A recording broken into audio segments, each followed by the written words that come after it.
Frank Miller wiped his hands on an old rag and looked at the clock on his workshop wall. Almost 8 in the evening.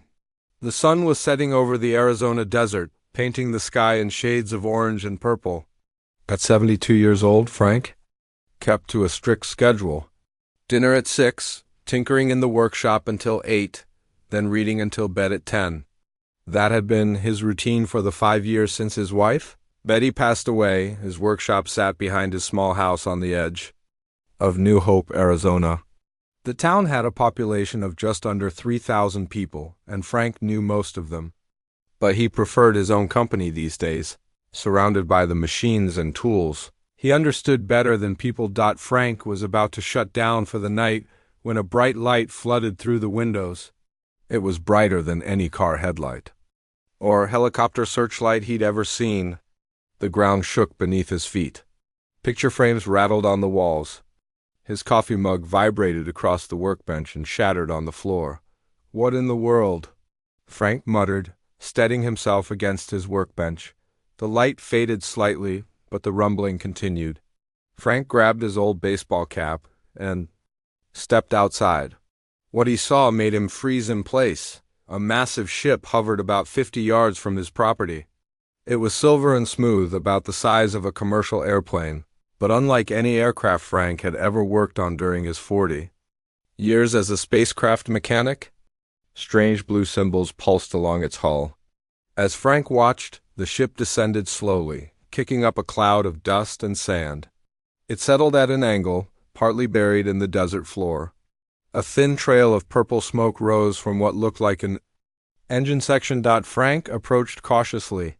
In the 15 years since aliens had first contacted Earth, he'd seen plenty of their ships on TV and even a few flying overhead. But none had ever landed in his backyard. A section of the hull slid open with a soft hiss. A ramp extended to the ground. Frank stopped, keeping a safe distance. 3 figures emerged from the ship. They were tall and thin, at least 7 feet in height, with slender limbs and long fingers. Their skin shimmered like mother of pearl in the fading daylight. They wore simple gray uniforms with symbols that matched those on the ship. The tallest of the 3 approached Frank. Its large, almond-shaped eyes blinked slowly. When it spoke, its voice was melodic and clear. "Greetings. I am Ambassador Keelix of the Galactic Consortium. Are you the engineer Frank Miller?" Frank adjusted his cap nervously. "I'm Frank Miller, retired spacecraft mechanic." "Not an engineer." The alien's head tilted slightly. "Our ship's navigation system directed us to your location after detecting your skill signature in the Universal Database. We are in need of urgent assistance." Frank looked past the ambassador to the smoking ship. "Looks like you've got engine trouble." "Indeed. Our vessel has suffered critical damage to its propulsion system while en route to Washington. We are expected at an emergency diplomatic summit in 48 hours. The failure of our communication array prevents us from calling for official assistance." The second alien stepped forward. It wore a different uniform with more technical-looking symbols. "I am Chief Technician Zorax. Our diagnostic systems indicate a quantum stabilizer malfunction. We require a certified Xenotech engineer to complete repairs." Frank scratched his chin. "Well, I'm not certified for alien tech. Never worked on anything like your ship before." Ambassador Keelix's expression was hard to read, but Frank thought he detected disappointment. "This is most unfortunate. The navigation system was quite specific about your capabilities." Frank's curiosity got the better of him. He'd spent his life fixing things that other people said couldn't be fixed. From his father's old tractor when he was 12 to experimental spacecraft engines during his classified government contracts. "Mind if I take a look anyway?" "Been fixing things my whole life." The aliens exchanged glances. The third one, who hadn't spoken yet, made a series of musical sounds that the ambassador seemed to understand. "Science Officer Neeler suggests that allowing you to examine our technology may violate certain protocols," Keelix explained. "However, our situation is dire. The summit we are traveling to concerns peace negotiations between 3 major galactic powers. Our absence could have serious diplomatic consequences." Frank nodded. "I understand." I won't touch anything without permission, just want to see what we're dealing with. After a brief discussion among themselves, the aliens agreed. Technician. Zorax led Frank up the ramp and into the ship. Inside, the vessel was larger than it appeared from the outside. The walls glowed with a soft blue light. The air smelled like ozone and something sweet Frank couldn't identify. They reached the engine room where two more aliens worked frantically at control panels. Purple smoke leaked from a large cylindrical structure in the center of the room. It reminded Frank of the reactor cores he'd worked with on early Mars mission prototypes, but far more advanced. This is our primary propulsion matrix, Zorax explained. The quantum stabilizer regulates the flow of energy between dimensions. Without it, we cannot achieve faster-than-light travel or even basic atmospheric flight. Frank walked slowly around the core, taking in every detail. The technology was beyond anything humans had developed, but the basic principles seemed familiar. Heat distribution, energy regulation, mechanical stress. Some things were universal, no matter where you came from. Your stabilizer might be the symptom, not the cause, Frank said, pointing to a section where the purple smoke was thickest. See this pattern here? Reminds me of thermal regulation issues I saw in early shuttle designs. Zorax made a dismissive gesture. Our diagnostic systems are quite advanced. They indicate sometimes the best diagnostic tool is the human eye, Frank interrupted. He turned to the ambassador, or whatever you folks used to see with. Point. Is computers can miss things people catch? Been that way since computers were invented? A loud alarm suddenly blared through the ship. One of the alien technicians called out in their musical language. The lights dimmed, then brightened again. The core is becoming unstable, Ambassador Keelix said, concern evident in his voice. We have limited time before it fails completely. Frank rolled up his sleeves. And then we better get to work. I'll need to see your schematics and maybe access to your tools. And I'll need to grab some things from my workshop. As the aliens hurried to gather what he requested, Frank ran his weathered hand along the ship's core. His fingers felt the subtle vibrations, the irregular rhythms that told him something was seriously wrong. Been fixing things my whole life, he murmured to himself. Might as well add alien spaceships to the list. Outside, the desert night had fallen completely. The stars shone brightly above Frank's property. Among them were worlds he'd never imagined, filled with people who needed his help. For the first time since Betty died, Frank felt truly needed again. The alien ship's engine room hummed with strange energy. Frank sat at a small table, studying the holographic schematics that Ambassador Keelix had reluctantly shared. The glowing blue images showed the ship's systems in detail. Frank rubbed his tired eyes. It was past midnight, but he felt more awake than he had in years. This technology is far beyond human capabilities, Zorax said, hovering nearby. I doubt you can comprehend the complexity of our quantum systems. Frank nodded but kept studying the diagrams. Maybe so. But engines are engines, they all follow certain rules. He pointed to a section of the hologram, this part here. It connects to your cooling system, right? Zorax made a sound like wind chimes. That is correct. It regulates thermal distribution from the quantum core. And that's where your smoke is coming from. Frank stood up and stretched his back. I need to get some things from my workshop. The aliens followed Frank as he walked back to his cluttered workshop. He began pulling items from shelves and drawers, old tools, spare parts, and devices the aliens didn't recognize. What are these primitive instruments? Asked Science Officer Neeler, picking up a socket wrench. Nothing fancy. Just tools I've collected over 50 years of fixing things. Frank grabbed a large toolbox. Some of these were my father's. Been using them since I was a boy. A bright light suddenly swept across the workshop. Frank looked out the window to see a police cruiser pulling up his driveway. A young woman in a sheriff's uniform stepped out, flashlight in hand. That's Lisa Wong, Frank explained. Town sheriff. Probably got calls about the lights and noise. Ambassador Keelix looked alarmed. We prefer to avoid official human involvement. Our diplomatic mission is sensitive. Don't worry, Lisa's good people. Frank walked outside to meet her, the aliens reluctantly following. Sheriff Wong's eyes widened at the sight of the aliens. Her hand moved toward her holstered gun, then stopped. Frank? What's going on here? We got reports of strange lights and a small earthquake. Frank explained the situation calmly. Lisa listened, her expression changing from suspicion to fascination. So you're trying to fix their ship? She asked when he finished. Trying is the key word. Their technology is advanced, but I think I understand the basic problem. Frank gestured toward his workshop. Want to help? Could use an extra pair of hands. Lisa looked at her watch, then back at the alien ship. My shift ends in an hour anyway. Why not? Back in the engine room, Frank set up his tools near the smoking core. The alien engineers watched skeptically as he and Lisa examined the engine.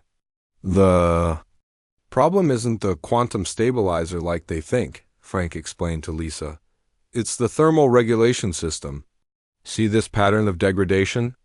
Reminds me of the cooling failures we had on the early Mars shuttles. Lisa nodded, though she didn't fully understand. She handed Frank tools as he requested them, watching as his weathered hands worked with surprising steadiness. Zorex observed, with growing impatience. Our diagnostic systems clearly indicate the quantum stabilizer is malfunctioning. We should focus our efforts there. Your diagnostics are looking at the results, not the cause, Frank replied without looking up. Sometimes you need to step back and see the bigger picture. The aliens attempted their own repairs on the stabilizer, but each attempt failed.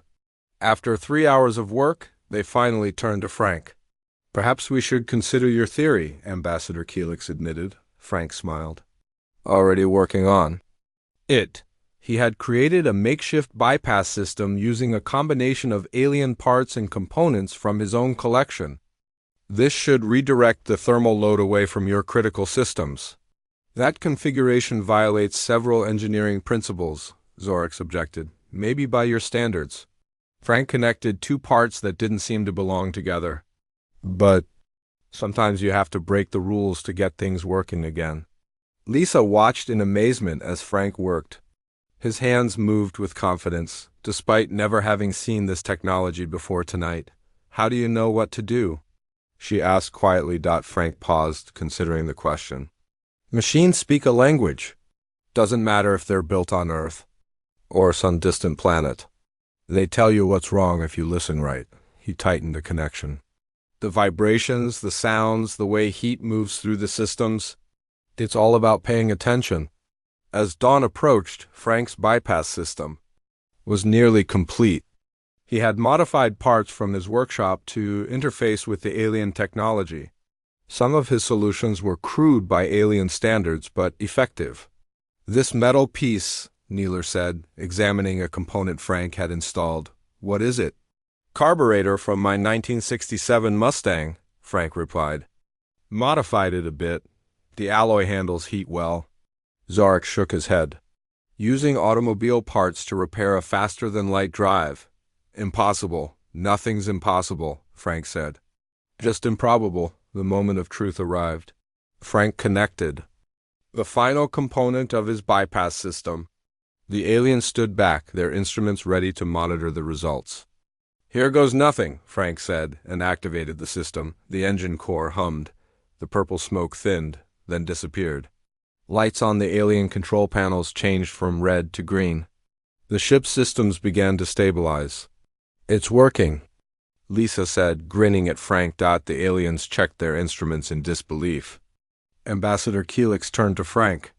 The thermal regulation system is now operating at 87% efficiency. How did you know? Frank shrugged. Like I said, been fixing things all my life. The principles don't change, just the technology. Just as they began to celebrate this small victory, a loud alarm blared through the ship. The lights flickered and the engine core made a high-pitched whine. What's happening? Lisa asked, covering her ears. Zarex rushed to a control panel. The core is experiencing a power surge. The bypass is working too well. It's allowing too much energy to flow through the systems. Frank watched as new warnings appeared on the alien displays. Their success was short-lived. The ship's systems were now cycling into a dangerous overload. "We need to shut it down," Frank said urgently. Now, but before they could act, the ship's systems suddenly powered down completely. Emergency lights flickered on, bathing everyone in an eerie blue glow. Ambassador Keelix received a message on a small device. His expression grew grave. The diplomatic summit has been moved up by 12 hours due to escalating tensions. If we don't arrive in time, decades of peace negotiations could collapse. Frank looked at the darkened engine core, then at the worried faces of the aliens. What had been a simple repair job had just become much more complicated and much more important. "Well," he said, rolling up his sleeves again, "looks like we've got more work to do." The ship's emergency lights cast strange blue shadows across the engine room. Frank wiped sweat from his forehead as he examined the now silent core. The complete power failure had made everything more difficult and more dangerous. "How long do we have?" Frank asked Ambassador Keelix. "The summit begins in 36 hours. We need at least 12 hours for travel, even at maximum speed." The ambassador's voice was tight with worry. "If 3 galactic powers cannot reach agreement, it could mean conflict on a scale your world has never seen." Frank nodded gravely. "Then we better get this ship running." He turned to Lisa. "Can you get me some coffee from my house? This is going to be a long day." As Lisa left, Frank noticed something concerning. The core was emitting a faint glow that hadn't been there before. He pulled out an old radiation detector from his toolbox. The needle jumped immediately. "That's not good," he muttered. Our X scanned the core with an alien device. "The shutdown has caused the core to leak radiation. It is harmless to our species.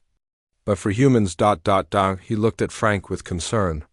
"I'll be fine," Frank said. "Worked around radiation in the military. Just need to fix this quick." When Lisa returned with coffee, Frank noticed her nose was bleeding slightly. She wiped it away, looking confused. "You feel dizzy?" Frank asked. "A little. Why?" Frank showed her the radiation detector. "Ship's leaking radiation. Not good for humans. You need to keep your distance." Lisa protested, but Frank was firm. "Go back to town. Tell people to stay away for now. Say it's a gas leak or something. Don't need folks panicking about aliens and radiation." After Lisa reluctantly left, Frank focused entirely on the ship. The radiation meant they had a new problem. Not only did they need to restore power, but they also needed to contain the leak before it got worse. "Your ship's AI?" Frank said to Keelix. "Can it still work with emergency power?" The ambassador nodded. "Basic functions only. No advanced diagnostics or repair protocols. Ask it something for me." "What happens if we manually reset the core? Not through computers, but physically cycling the power regulators?" Keelix consulted with the ship's AI through a small device. "It says such a procedure is theoretically possible, but extremely dangerous. The manual reset sequence was removed from standard protocols 300 years ago due to safety concerns." Frank smiled slightly. "Good thing I'm not concerned with standard protocols then." As morning light began to filter through the ship's windows, Frank outlined his plan to the aliens. They would need to physically disconnect the power couplings, clear the system of energy buildup, then reconnect everything in a specific sequence. It was risky, but Frank believed it would work. "Our repair algorithms have failed repeatedly," Zorix pointed out. "What makes you think this primitive approach will succeed?" "Because sometimes the old ways work when the new ways fail," Frank replied. "Your technology is designed to heal itself, but it can't adapt to this kind of damage. Sometimes you need human hands instead of computers." As they prepared, a commotion outside caught their attention. A young man was arguing with the alien guard at the ship's entrance. Frank recognized him immediately. "That's my grandson, Gabe," he said with surprise. "Let him in." Gabe Alvarez pushed past the guard and rushed into the engine room. At 32, he looked like a younger version of Frank, except for his modern clothes and the tablet computer in his hand. He worked as an astrophysicist at a research facility 50 miles away. "Grandpa, what are you doing?" Gabe demanded. The whole town's talking about strange lights, and Sheriff Wong is setting up a perimeter around your property. And now my radiation sensors are going crazy, Frank sighed. It's a long story, son.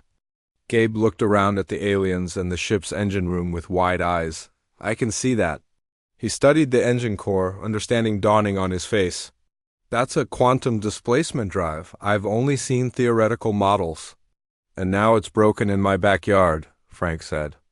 I need to fix it before the radiation gets worse or the government shows up. Could use your help. Gabe examined Frank's bypass system with a mix of disbelief and admiration.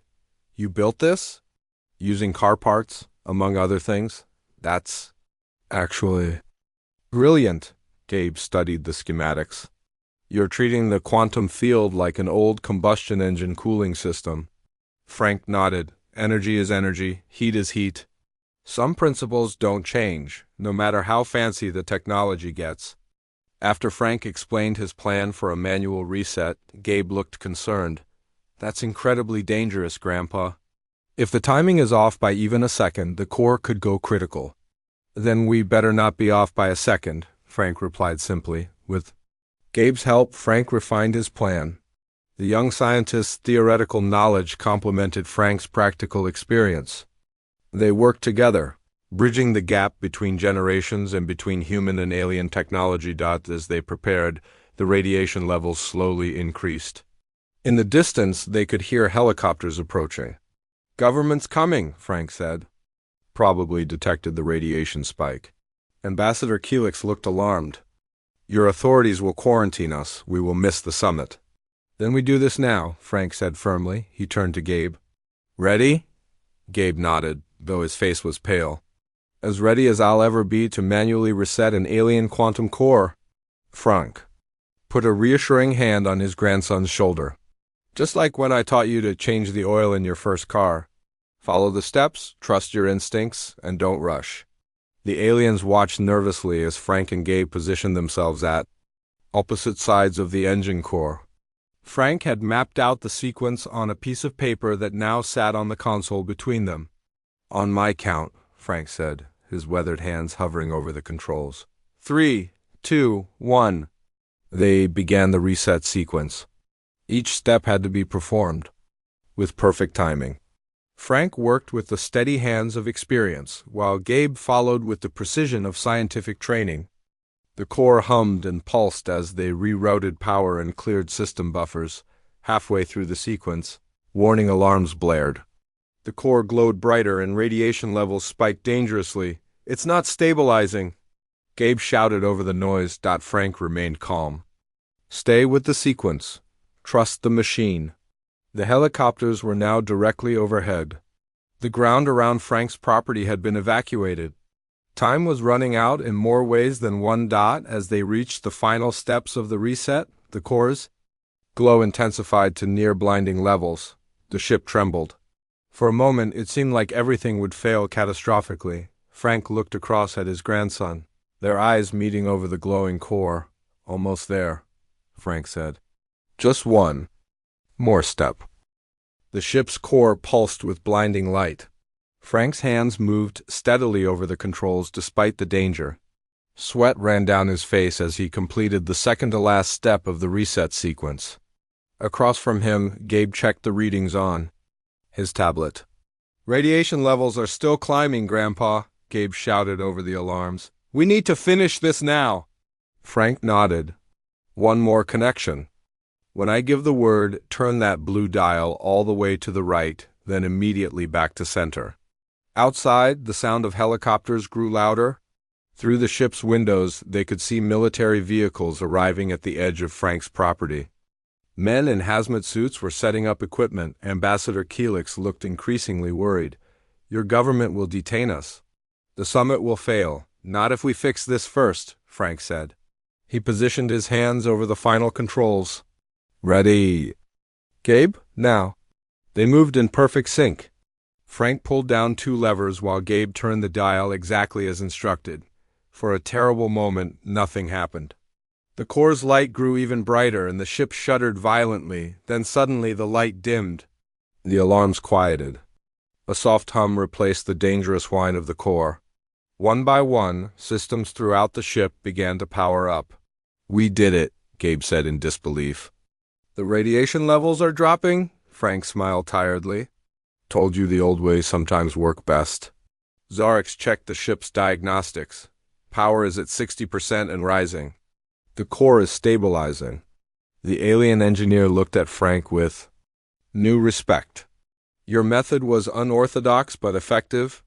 "Unorthodox is my specialty," Frank replied. Ambassador Keelix approached them. "You have our gratitude, but we still face a problem." The ambassador gestured toward the windows.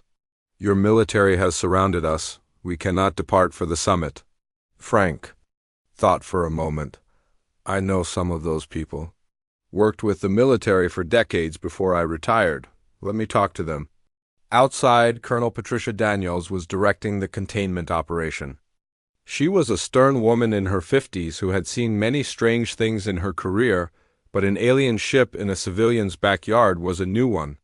When Frank emerged from the ship with his hands raised, she recognized him immediately. "Frank Miller," she said, lowering her binoculars. "Should have known you'd be involved when we detected an unknown radiation signature in this area. What mess have you gotten yourself into now?" Frank smiled at his former colleague. "Good to see you too, Patty." "Been a while." Colonel Daniels signaled her troops to lower their weapons. 20 years at least. Last time was that classified project in Nevada. She looked past him at the alien ship. "Want to explain what's happening here?" Frank gave her a simplified version of events. The colonel listened without interruption, then sighed deeply. "You realize I should quarantine this entire area and take those aliens into custody for study," she said. "You could," Frank agreed. "But they're diplomats headed to a peace summit in Washington. A summit that could prevent an interstellar war. Do you really want that responsibility on your conscience?" Colonel Daniels considered this. "Always the practical one, weren't you, Frank?" She checked her watch. "How long until their ship is fully operational?" "Not long, an hour, maybe less." After a moment of thought, the colonel made her decision. "I can give you 2 hours. My report will say we found an experimental aircraft that suffered mechanical failure. By the time the paperwork gets sorted, your friends will be long gone." She gave him a stern look. "But this is a one-time courtesy for an old friend. Don't make me regret it." Frank nodded gratefully. "Thanks, Patty. I owe you one." "You owe me several, but who's counting?" Back inside the ship, Frank found Gabe and the aliens working to complete the repairs. The ship's systems were now at 80% power. "We have 2 hours," Frank told them. "Then we need to be gone." They worked quickly. Frank and Gabe made final adjustments to the bypass system, while Zorax and the other alien engineers recalibrated the navigation controls. The radiation had completely disappeared, and the core now hummed with stable energy. As they worked, Gabe turned to his grandfather. "Why did you never tell me about your classified projects? All these years, I thought you just fixed regular spacecraft." Frank shrugged. "Wasn't allowed to talk about it. Security clearance and all that." "So that's how you knew how to fix a quantum drive?" Gabe said, understanding dawning on his face. "You've seen this technology before. Something similar." "Much more primitive, of course. We were trying to reverse engineer some recovered tech." Frank tightened a connection. "Never got it working right. Too advanced for us at the time." Gabe shook his head in amazement. "My grandfather, the secret alien tech expert." Frank laughed. "Not an expert, just an old mechanic who pays attention." An hour later, the ship was ready. The core glowed with healthy blue light, and all systems showed green on the alien displays. Ambassador Keelix gathered the crew for a final check before departure. "We will reach Washington with 4 hours to spare," the ambassador announced. "Thanks to the human ingenuity of Frank Miller and his grandson."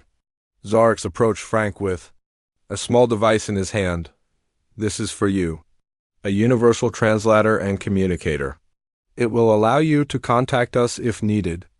The alien engineer hesitated, then added, "Your methods violated every principle of our engineering protocols, yet they worked when our advanced systems failed. Perhaps there is value in the old ways after all." Frank accepted the device with a nod. Sometimes the newest technology still follows the oldest rules. That's something worth remembering. As the aliens prepared for departure, Frank and Gabe stood by the exit ramp. Colonel Daniels had kept her word. The military vehicles remained at a distance, monitoring but not interfering. "What will you do now, Grandpa?" Gabe asked. Frank looked around at his property, then back at the ship. "Same as always, fix things that need fixing." He paused. "Though I might appreciate some company for dinner now and then," Gabe smiled. "I think that can be arranged." The ship's engines began to power up, filling the desert air with a soft, musical hum unlike any human aircraft. Frank and Gabe stepped back to a safe distance. Ambassador Keelix stood at the top of the ramp, the alien equivalent of a smile on his face. "The Galactic Consortium will not forget what you have done, Frank Miller." Frank waved a hand dismissively.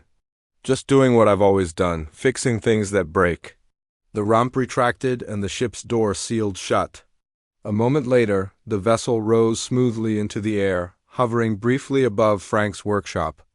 Then, with a flash of blue light, it shot upward, disappearing into the morning sky. Frank watched until it was completely gone, then turned to his grandson. "I could use some breakfast.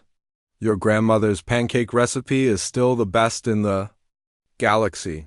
Gabe laughed and put his arm around the old man's shoulders. "I'd like that, Grandpa. I'd like that very much." 3 weeks passed since the alien ship left Frank's property. Life in New Hope had mostly returned to normal. The military presence was gone, and the town's residents had accepted the official story about an experimental aircraft. Only a few people knew the truth. Frank sat on his porch, enjoying the cool evening air. His daily routine had changed slightly. He still had breakfast at 6 and worked in his shop during the day, but now Gabe visited for dinner twice a week. Tonight was one of those nights. Gabe's car pulled up the dusty driveway. He stepped out carrying a bag of groceries and a folder of papers. "Evening, Grandpa," Gabe called as he walked up to the porch. "Brought stuff for dinner," Frank smiled. "Betty's lasagna recipe again? You know it? No one makes it better than you taught me." Inside, they worked together in the small kitchen. Frank prepared the sauce while Gabe handled the pasta layers. It was a comfortable silence between them, the kind that only exists when people truly understand each other. "Heard anything from your space friends?" Gabe asked as he layered cheese. Frank glanced at the alien device sitting on his bookshelf. It hadn't activated since the ship left. Not a word. "Figure no news is good news." "If the summit went badly, we'd probably know by now," Gabe nodded. "My colleagues at the research center are still talking about the strange energy readings from that day if they knew what really happened here." "Best they don't," Frank said firmly. "Some things are better kept quiet." After dinner, they sat on the porch watching the stars appear. Frank pointed out constellations, adding stories about the alien worlds he now knew existed around some of those distant points of light. "You know," Gabe said, "I brought something to show you." He retrieved the folder from his car and handed it to Frank. "I did some digging into those classified projects you mentioned." Frank raised an eyebrow. "Thought those files were sealed?" "They were. But I have clearance for my work at the center. Found some interesting connections."